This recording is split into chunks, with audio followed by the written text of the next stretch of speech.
Birth of a New Symbol, The The Brown Berets by Ernesto Chavez. This is an excerpt from history class.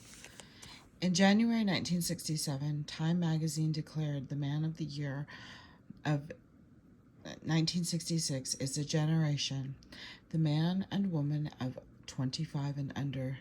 The youth of the 60s, observed Time, are, quote, well-educated, affluent, rebellious, responsible, pragmatic, idealistic, brave, alienated, and hopeful, unquote.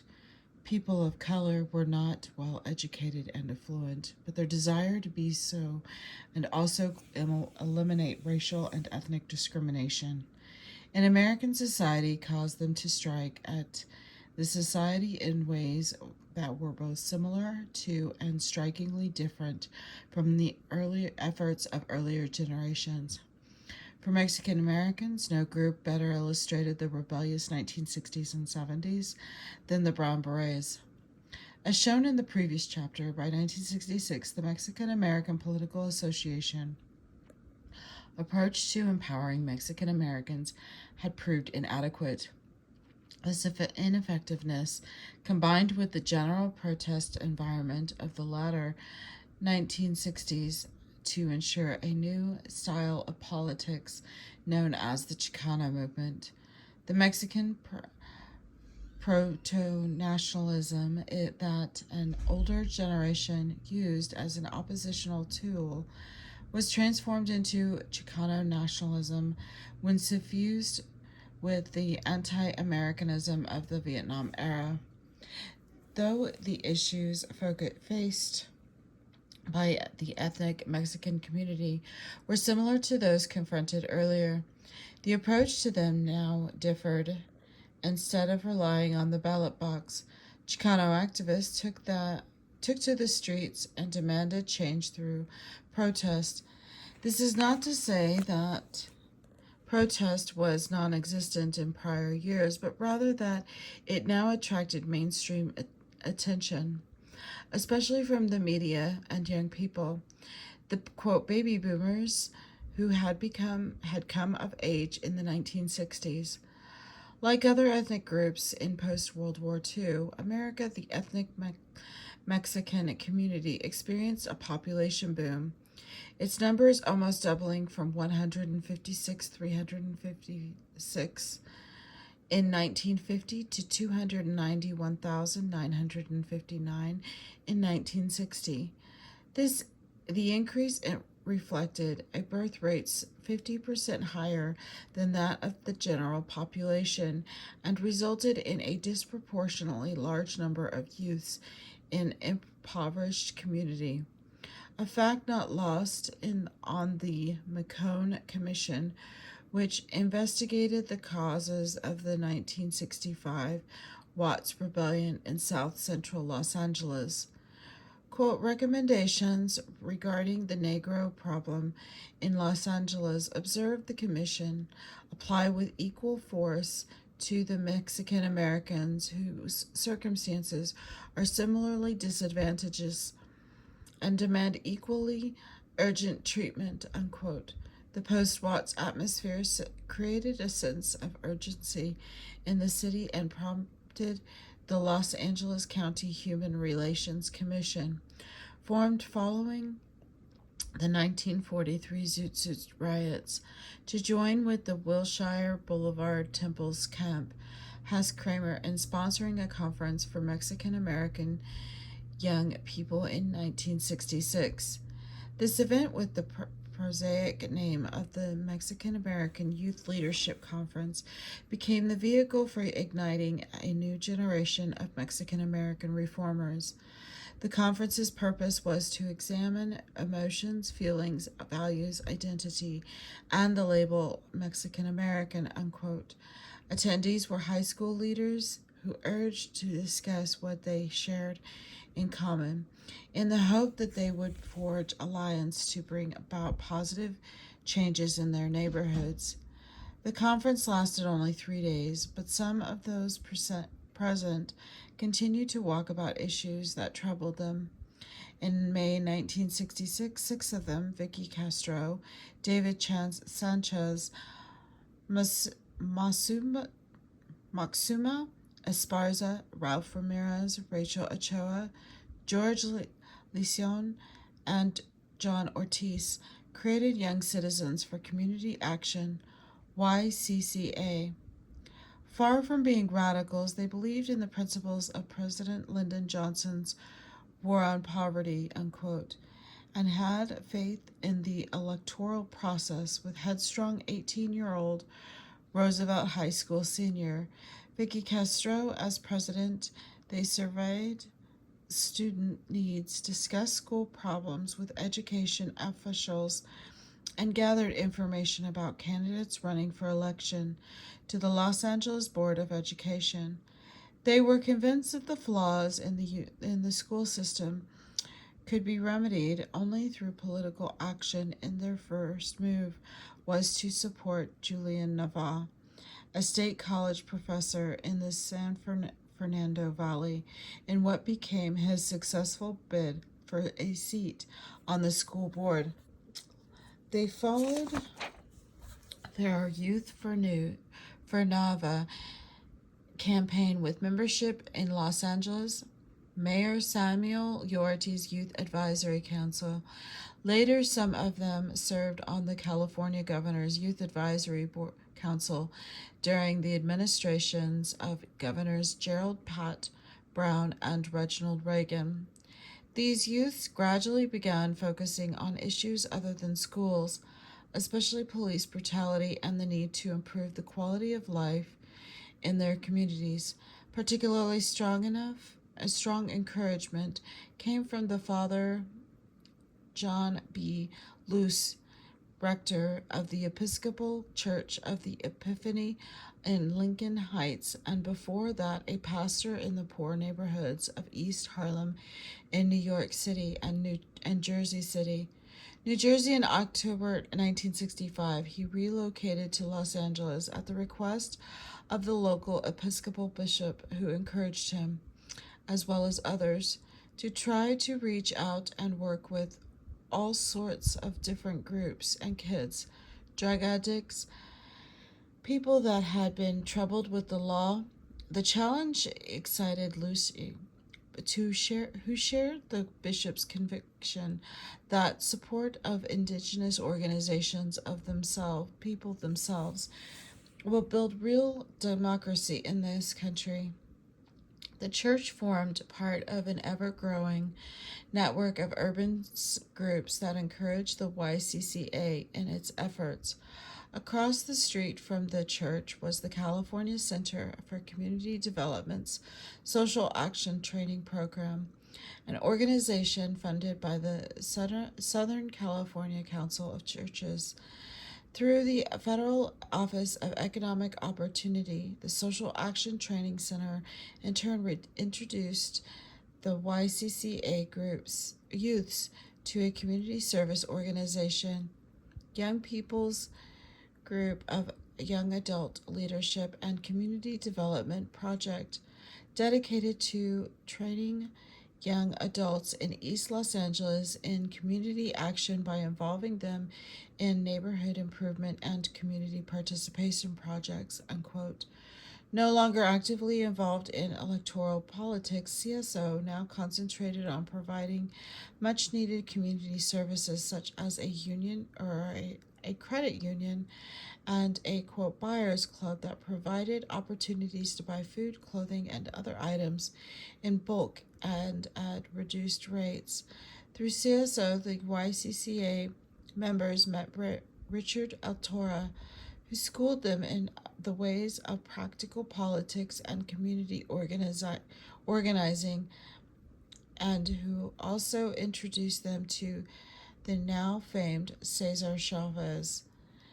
The numerous contacts left them not only better informed, but also with greater pride in their own ethnicity.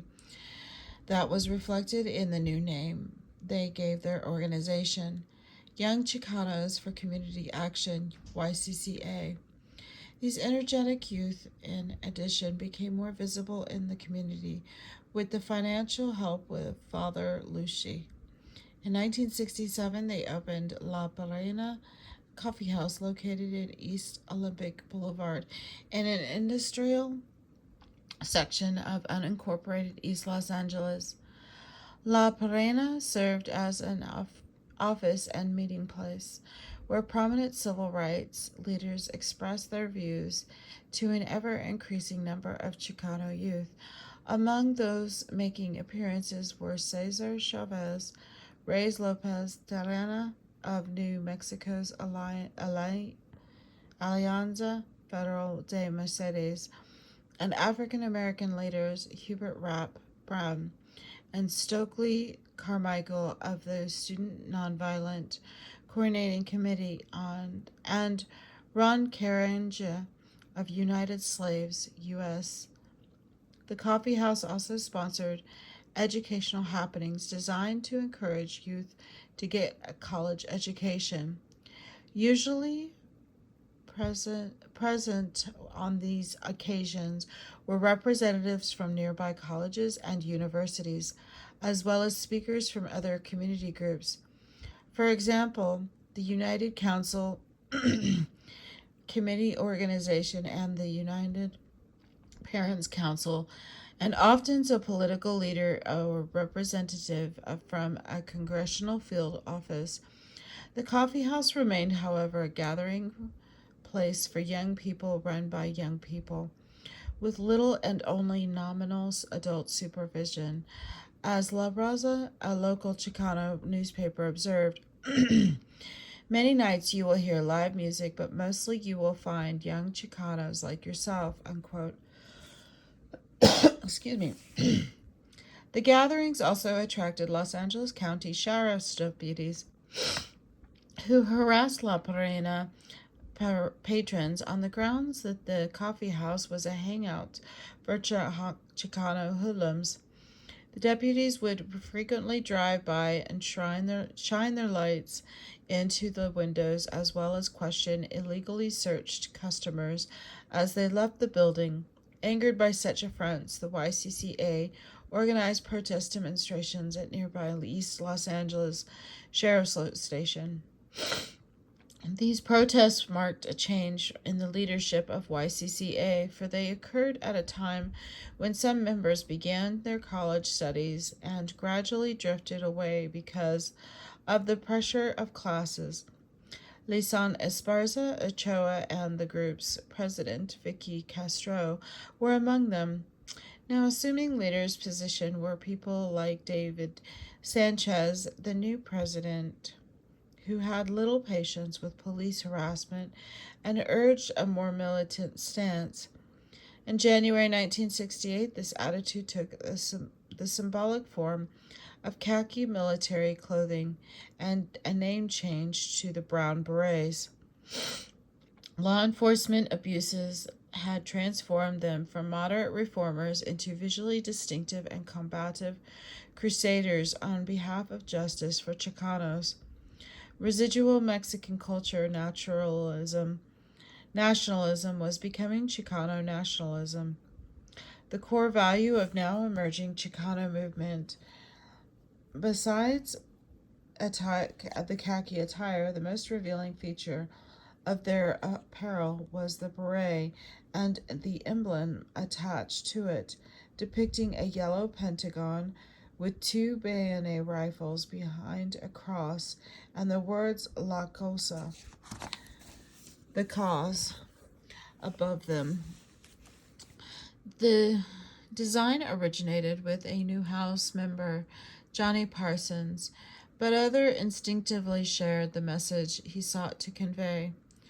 We asked him, "Why are you designing the emblem?"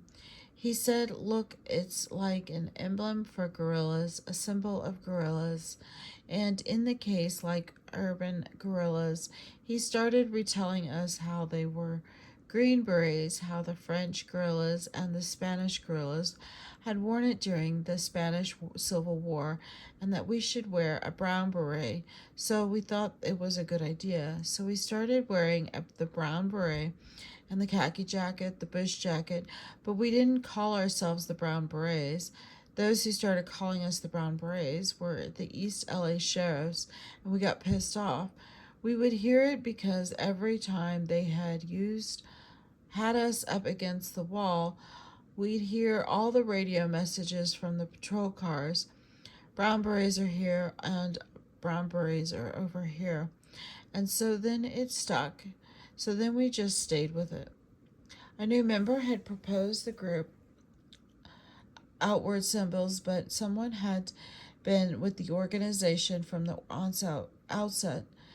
18-year-old David Sanchez expressed in writing with the anger and goals shared by all the berets. Following his arrest in February 1968 and a 60-day jail term for participating in an unlawful assembly, Sanchez wrote the birth of a new symbol in a setting reminiscent of Martin Luther King Jr.'s imprisonment in 1963. When he wrote his letter from Birmingham jail, instead of the nonviolent philosophy advocated by King, however, Sanchez, using words suggestive of Malcolm X, called the Brown Berets to use any and all means necessary to resolve frustrations of our people, unquote. As a Brown Beret, he admonished his followers, "You are to be considered prophets of disillusioned past and a symbol of hope, who should preach hope. By merely standing on a street corner and wearing a brown beret, people can observe you and gather information and form an opinion about the brown berets," unquote. The berets' mission was conversion. Talk to every potential Chicano who crosses your path, because every Chicano that you miss is a potential enemy, unquote. But avoid Anglos, he cautioned. Do not talk to the enemy, for he is either a dog or a devil. For over 120 years, the Chicano has suffered at the hands of the Anglo establishment, and the only way to stop discrimination and the many injustices against our people demands pressure. Sanchez outlined 3 escalating stages of pressure. The first was communication, sending telegrams and letters and making telephone calls to elected officials and other authorities. The second was to embarrass and expose those who are in the wrong. The final stage consisted of alternatives, which he ambiguously described as any and all means necessary. Similar statements coming from Malcolm X and the Black Panthers had probably inspired this last option. Success required self-discipline because your people, the land, and the enemy are watching you. You must look good, act right, and move with the precision of a clock, lectured Sanchez. This required unquestioning obedience to superiors in the group, the more so because they are the best qualified to handle any situation, and fully aware of Anglo trickery. Success also demanded high standards of personal conduct. Avoid scandal because it will only, quote, reflect upon the organization in a bad way and alienate it from the community. Avoid as well theory and ideology because intellectuals aren't able to communicate with the dude on the street, unquote. In addition, when out of uniform, berets should wear simple dress, since if you dress like the greater part of the community, you will usually be accepted.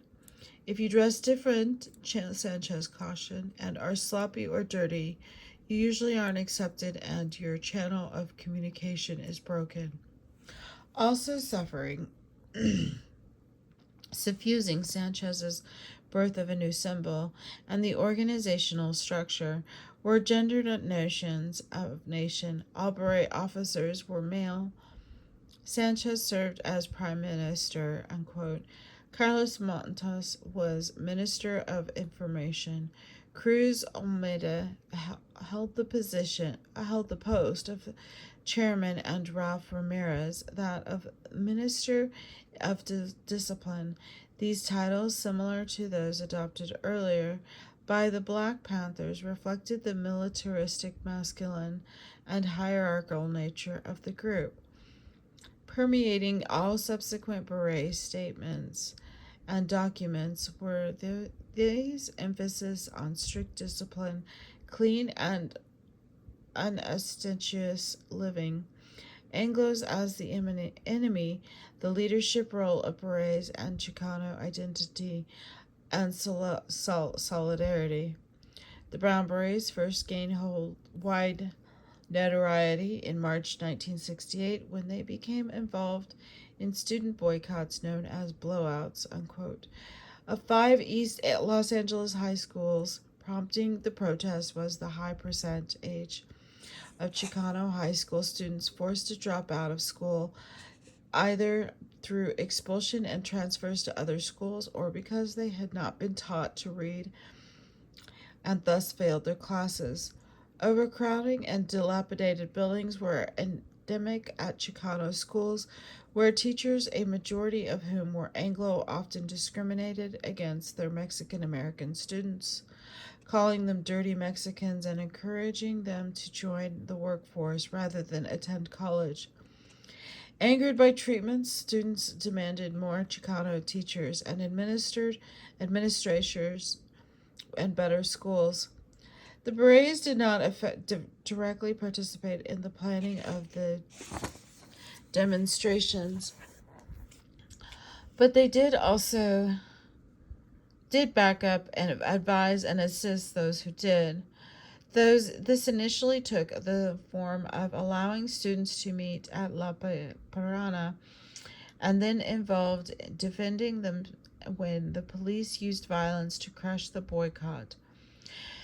The Chicano students were the main action group, unquote, stated Sanchez later. The Brown Berets were at the walkouts to protect our younger people. The students ranged in ages from 14 to 18, while the Berets were 18 to 24 years old, unquote. Such action won wide approval among the students. Quote, who were the Brown Berets, asked the Chicano Student News. They are people who served, observed, and protected the Chicano community, unquote. When the cops moved in, it was the Berets that were dragged behind bars. The Brown Berets became a target for the Placa police, and anyone wearing a brown beret was suspected to be picked up. It is the Brown Berets who are presently behind bars or have warrants for their arrests. You know, I don't know that word. See? When you lay it on the line, there are people who mouth about taking care of business, and there are people who take care of business. The Brown Berets take care of business and leave the politicking and mouthing to others. The Brown Berets are strictly a defense organization, but reserve the right and duty to defend themselves. Chicanos and La Raza, wherever and by whatever means necessary. Already many community organizations have found this out and are in full support behind these young Chicanos who stand ready. Their numbers are growing.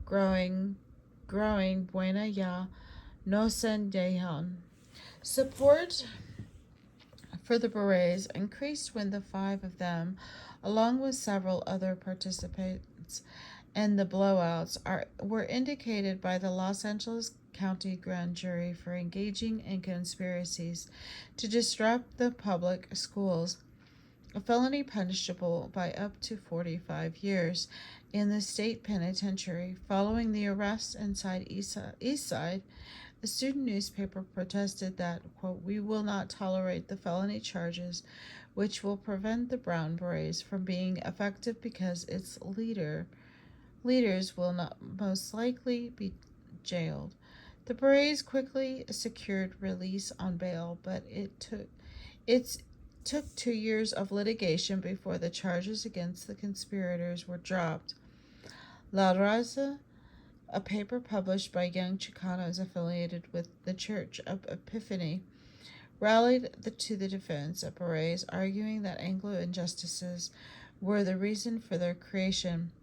Because these injustices have existed and the Anglo establishment shows no signs of changing them because of the cries of individuals have gone unheard and fallen upon deaf ears, a group of young Chicanos have come together under the same name of the Brown Berets to demand an immediate end to injustices committed against the Mexican Americans. The Brown Berets are not a gang, a car club, or a private social group. It is an organization of young Chicanos dedicated to serving the Mexican American community. The growing publicity about the Berets prompted the group to re-examine its mission in June of 1968, in emulation of the Black Panthers, when they admired to circulate a 10-point program. 1. Unity of all our people, regardless of age, income, or political philosophy. 2. The right to bilingual education as guaranteed under the Treaty of Guadalupe Hidalgo. 3. We demand civilian police review board made up of people who live in our community to screen all police officers before they are assigned to our communities. 4. We demand the true history of the Mexican American be taught in all schools in 5 southwestern states. 5. We demand that all officers in Mexican American communities must live in the community and speaking Spanish. 6. We want to end to urban renewal programs that replace our barrios with high-rent homes for middle-class people. 7. We demand a guaranteed annual income of $8,000 for all Mexican American families. We demand that the right to vote be extended to all our people, regardless of their ability to speak the English language. 9. We demand that all Mexican Americans be tried by juries consisting of only Mexican Americans. 10. We demand the right to keep and bear arms to defend our communities against racist police as guaranteed under the Second Amendment of the United States Constitution.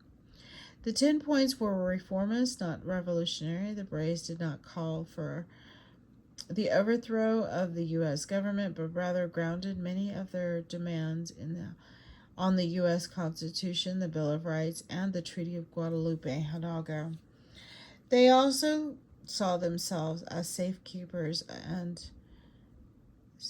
of the Chicano community, a responsibility that found expression in their new 3-part motto: to serve, to observe, and to protect. To serve meant giving vocal as well as physical support to those people and causes which will help the people of the Mexican American communities, while to observe required keeping a watchful eye on all federal, state, city, and private agencies which deal with the Mexican American, especially law enforcement agencies. As for the words to protect, they meant working to guarantee and secure the rights of Mexican American by all means necessary, unquote. The means necessary, reminiscent of Sanchez, any and all means necessary, explain the Berets, depended upon the actions of those in power. If the Anglo establishment accommodated their demands in a peaceful and orderly process, then we will be only too happy to accept this way. Otherwise, we will be forced to other alternatives.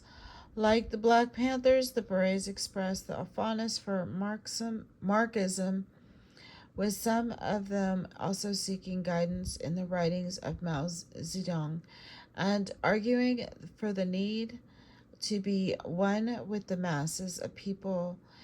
This caused tension within the organization, especially when Cruz Almeida and several others took Mao's word to heart. He insisted that the Berets be transformed into a militia in the service of the community.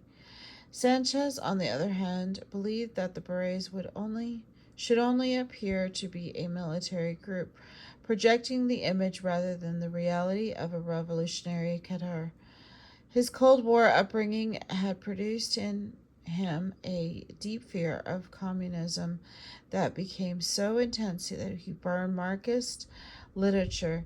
He also knew firsthand about violent police repression and believed that police would destroy the Berets only if they moved in a Marxist direction.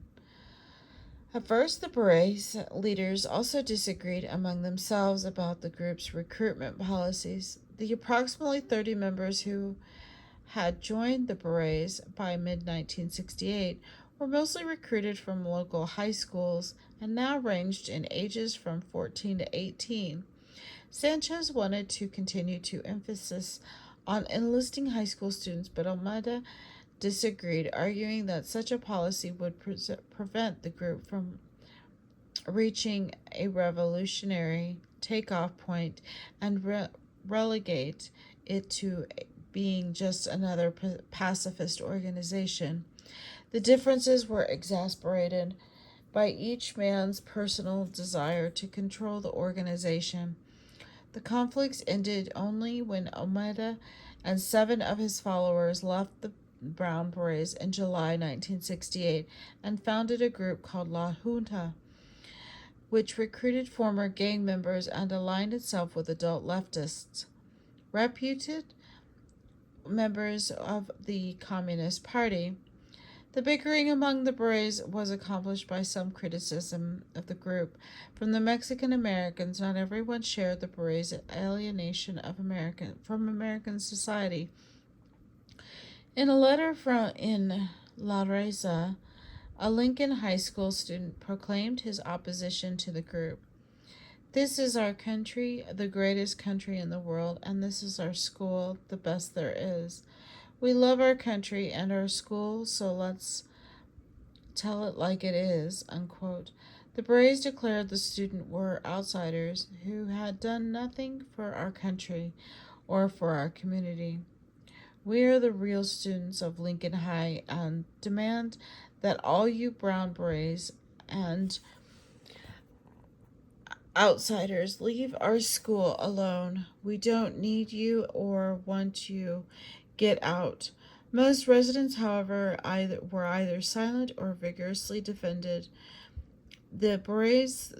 The student letter, for example, sparked a hostile response, accusing the writer of doing the work of the man, unquote, and going along with the white man's disinterest.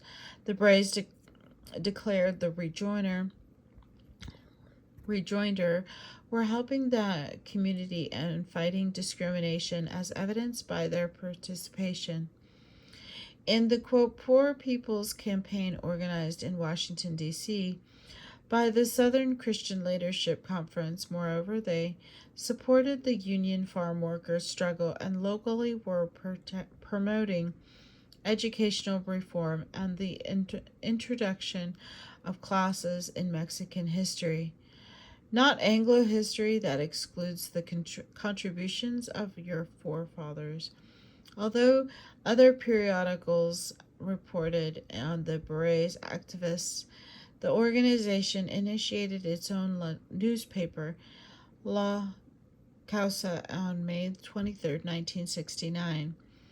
Describing the monthly as a Chicano newspaper dedicated to serve the Chicano Berea with local and national news, unquote. The berets promised to reveal the many injustices against the Chicano by the Anglo establishment, to inform the Raza of current and coming year events, unquote, and to seek to better relations and communications between Bereas throughout the country, unquote. Sanchez, the editor, exhorted the berets to redouble their efforts on behalf of the community and kept coming back to what he called the 8 points of attention, unquote.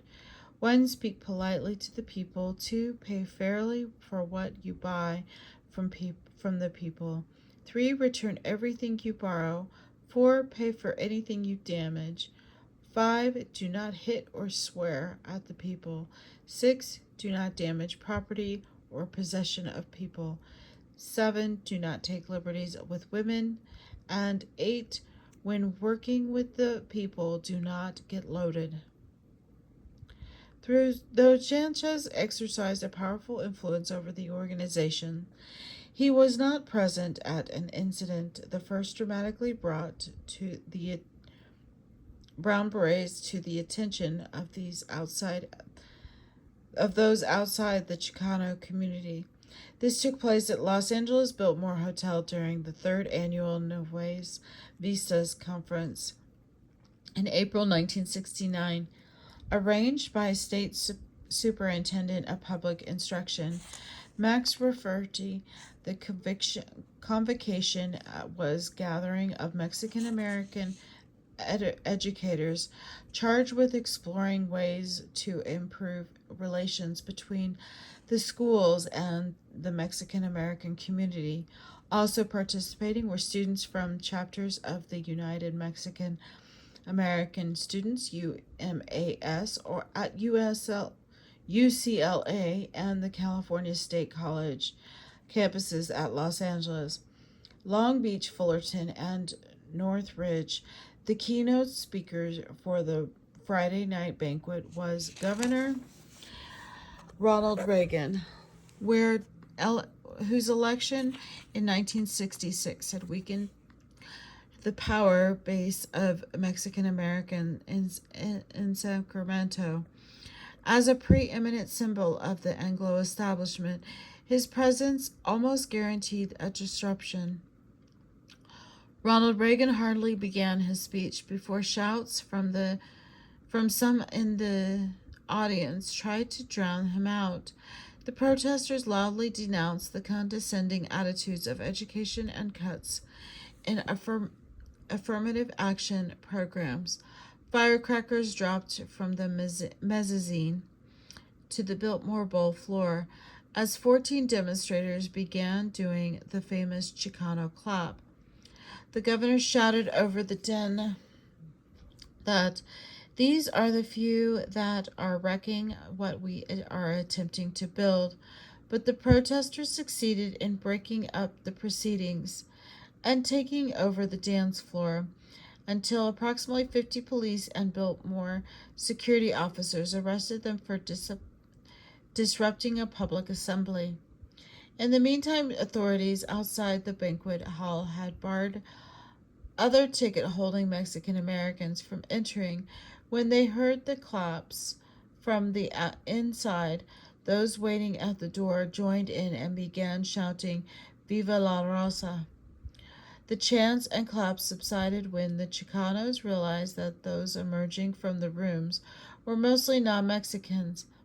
By that time, fires had broken out, and the mezzanine and the 2nd, 4th, 9th, and 10th floors, the blazes remained small and confined to linen closets, where they had been started with highway-type flares. Some guests had to be removed from their rooms, but no one was evacuated from the hotel. The damage was later estimated at $15,000. On June 9th, the Los Angeles County Grand Jury indicted 10 Chicanos for starting the fires.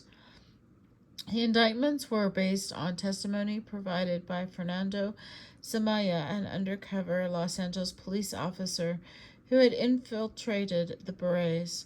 The charges carried a possible maximum sentence of life in prison for each of those involved. The first trial of those who were indicted, Ramirez and Cepeda, ended in mistrial in August of 1971. Their second trial ended in May of 1972 with acquittal verdicts on the grounds of insufficient evidence. 7 of the 8 others indicted were never tried. Montes, who, out of fear for his life, went into hiding in 1970, was not brought into trial until 1979, when he was acquitted for lack of evidence. The berets believed that law enforcement agencies were the principal threat to Mexican Americans in the United States. They became even more convinced with the disappearance of Montes following his indictment for the Biltmore fire. La Casa attributed his disappearance to his being kidnapped by the CIA. Sergeant Abel Armas, LAPD of the Special Operations Conspiracy, SOC, has conspired to destroy Carlos Montes and Brown Beret leaders by taking the law into their own hands, which is typical of CIA policy. Montes was truly a Chicano revolutionist that has put his life on the line more than once for his raza. La Casa featured a likeness of him on its masthead for 6 months, effectively raising Montes' heroic status to mythical proportions. In the meantime, Montes had fled with his wife to El Paso, Texas, where he changed his name to Manuel Gomez and worked for 7 years as a carpenter and a maintenance mechanic in the garment industry. In 1979, he returned to Los Angeles, where he voluntarily surrendered to authorities, was tried for conspiracy to commit a felony, arson, and acquitted. Samaya's testimony during Montes' trial revealed that the Los Angeles Police Department had been systematically monitoring the berets for 4 months. Going by the LAPD codenames of S-257, Samaya had joined the berets in December 1968, grown a beard, and posed as a dedicated rebel. He alleged that on the day of the Biltmore Hotel incident, he had met with Ralph Ramirez and Carlos Montes at the Brown Beret headquarters at 11 a.m. that morning. The three then went to the Biltmore and picked up Esmeralda Bernil, who was a San Jose State College student attending the conference. They drove to East Los Angeles College for a meeting of La Vida Nueva, the campus's Mexican-American group. There, Willie Mendoza, an East Los Angeles College student, conducted a workshop on guerrilla warfare tactics and the civil disobedience. At the workshop, Montes interrupted Mendoza, telling him that those present should not just talk about such acts, but should also actually perform them. The time to begin, he announced, was that night at the Biltmore Hotel, where they should disrupt Reagan's speech by breaking windows, turning off electrical power, and setting off fire alarms. Those present agreed. Montes added that he would purchase flares to ignite in the hotel. He also suggested that everyone choose a partner. That night, about 20 people, including Ramirez, Montes, James Vigil, Ernesto Eichwald, Cabeda, Moxuma, Esparza, and Rene Nunez, gathered in Bermel's room, number 7341 of the Biltmore, to plan the evening's activities. Most of the present advocated walking out as soon as Reagan commenced his speech, while others cutting the wires to the microphone, with the course of action unresolved. Ramirez, Montes, Sabita and Samaya decided to take matters into their own hands. They left the room and went downstairs to look for an electrical power switch. When they failed to locate one, they went to the hotel's roof where the Montes spotted a metal cabinet labeled Danger High Voltage. He stated that he would return to the roof after dark. The four then went back to the room 7341, where they learned that, in their absence, the others had decided on a course of action. Two people would stand up in the middle of Reagan's speech. That would be a signal to the others to rise and begin shouting in order to silence the governor. Someone would then cut the wires to the microphone. In the meantime, two people stationed at the doors would let in those waiting outside so they could participate in disrupting the meeting. At Monte's trial, Samaya testified that Montes had set the fires according to his account. At approximately 7 p.m., he and Ramirez picked up Juan Ortiz, a La Vida Nueva member in East Los Angeles, and then returned to the Biltmore a half hour later. As they returned to the lobby, they encountered Montes, who announced, "Well, that's one fire." Then at approximately 8:15, Montes and Samaya went to the mezzanine level men's room near the Grand Avenue entrance of the hotel, where Montes told Samaya, "Wait outside and call me if someone comes." Samaya waited for about 30 minutes and then left. As he did so, he saw Montes igniting papers piled against the men's room door. At his trial, Montes accused Samaya of starting the fire in the men's room. Samaya had a history of violence, he claimed, citing in particular Samaya's later involvement in the firebombing of a Safeway supermarket on May 10, 1969. According to Montes, on that occasion, Samaya drove the car, provided the Molotov cocktails, and threw one of them into the store. He was accompanied by two youths to whom he promised membership in the berets for helping him. The two were later arrested for the Safeway fire. Montes was also accused Samaya of openly using and advocating of use of such drugs as marijuana, berets, on Seconal. In addition, he claimed that the undercover agent had advocated violence against the police and more militant actions on the part of the Brown Berets. Samaya stated Montes was, quote, "a typical agent provocateur, advocating and committing illegal acts with the whole idea to get other members of the organization or their leaders busted, with the whole idea of trying to disrupt or destroy the movement of the Brown Berets." La Casa leveled similar charges against Samaya in an article entitled, "Is There a Fredo Bandito in Your House?" The newspaper also criticized his personal life. Brown Berets, for example, Brown Berets intelligence reveals the superhero of the Dudley Do Rights of the Protector and served Nazi groups was not so much in the quote the line of duty unquote, but a married man who committed adultery and a seducer of innocent young girls, and known by many males in this organization to be continuously looking for a girl. Casanova Samaya had a tendency to have no self-control in the hand of department, among other things. He was always trying to pick up young Chicanos from the barrios, and was a common sight on the Whittier Boulevard, trying to do his thing.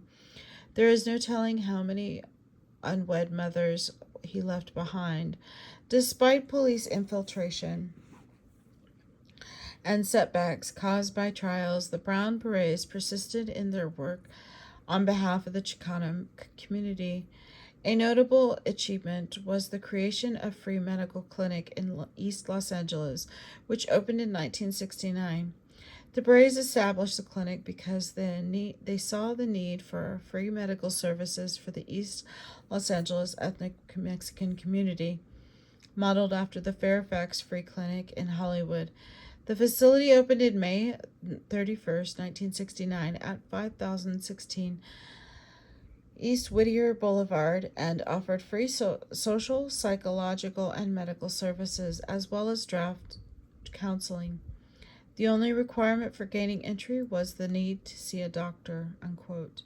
Open 4 days a week, the facility operated from 10 a.m. to 10 p.m. and maintained itself through donations from merchants, doctors, and other private benefactors, including the Ford Foundation, which provided funds for an endowment. Managing the facility was a board of directors composed of representatives from the community as well as medical professionals. Another project that attracted the beret participation was the Chicano anti-war effort. Despite their disparaging attitude toward college students, the Brown Berets joined with them to mount a major campaign against the Vietnam War. Among students, the initiative came from a group of Chicanos at UCLA who were particularly upset about the disproportionate number of Chicanos dying in the war at a 3-to-1 ratio to whites.